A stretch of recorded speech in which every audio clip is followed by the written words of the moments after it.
the Coblynau of Bodfari, underground spirits of Wales. Coblynau were believed to be a species of fairy, a mere 1.5 foot in height. They lived within rocks and crevices, but their homes were invisible to mortal eyes. Underground was their domain, and they were said to love metal above all else. Mines, especially metal mines, were irresistible to them. Coblynau would make noises and knocks to announce their presence to the miners, and also to alert them to the presence of seams of metal and minerals. Sometimes they would tap to warn of looming danger. These ugly and frequently naughty creatures would steal candles and hide clothes and pickaxes. They could be malevolent and threaten miners during their hard and dangerous work. It was believed that when a mine accident was about to occur, they would imitate the sounds of miners at work. And whenever a miner's death was imminent, they would knock 3 times upon the mine wall. But surely, Coblynau are mere mythical creatures. They don't actually exist, do they? The Reverend Dr. Edward Williams was born in Glan Clwyd Isa, a house near Bodfari in North Wales, in the year 1750. Bodfari is an area which in the past has been mined for iron, lead and haematite. The Reverend Williams was a Welsh nonconformist minister and writer, much admired by his contemporaries. Later in life he wrote his autobiography, which was unremarkable except for one tiny passage. It was a recollection of one day in his childhood when he was playing with friends. What happened next was terrifying. I quote here directly from his autobiography.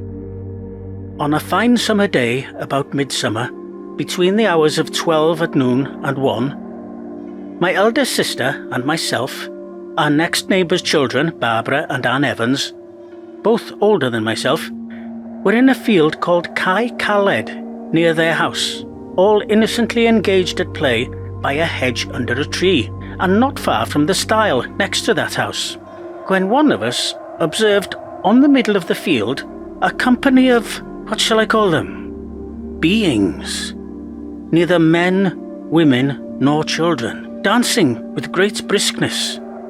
They were full in view, less than 100 yards from us, consisting of about 7 or 8 couples. We could not well reckon them owing to the briskness of their motions and the consternation with which we were struck at a sight so unusual. They were all clothed in red, a dress not unlike a military uniform, without hats, but their heads tied with handkerchiefs of a reddish colour, sprigged or spotted with yellow, all tied behind with the corners hanging down their backs, and white handkerchiefs in their hands, held loose by the corners. They appeared of a size somewhat less than our own, but more like dwarfs than children.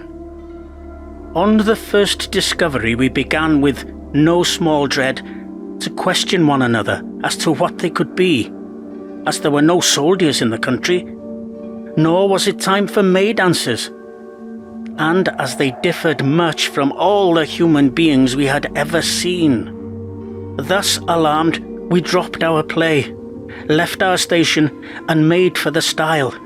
Still keeping our eyes upon them, we observed one of their company starting from the rest and making towards us with a running pace. I, being the youngest, was the last at the stile, and though struck with an inexpressible panic, saw the grim elf just at my heels, having a full and clear, though terrific view of him, with his ancient, swarthy and grim complexion. I screamed out exceedingly.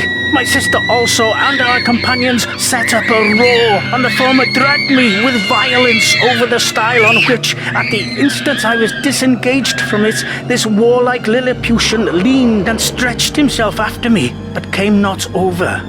With palpitating hearts and loud cries we ran towards the house, alarmed the family and told them of our trouble. The men instantly left their dinner, with whom Still trembling, we went to the place and made the most solicitous and diligent inquiry in all the neighbourhood, both at that time and after, but never found the least vestige of any circumstance that could contribute to a solution of this remarkable phenomenon. The Reverend Dr. Edward Williams, writing some years later on the event, attests to its truth and states that, though I have often in mature age called to my mind the principles of religion and philosophy to account for it, I am forced to class it among my unknowables. the field of Cae Caled is now part of a larger field called Cae Springfield. The Reverend Dr. Edward Williams's family had lived at Glan Clwyd Isa from at least the 1550s. Today, it is possible to rent the house as a holiday cottage. You could, if you wish, stay there and investigate Cae Caled for yourself. But be very careful. You may find what you're looking for.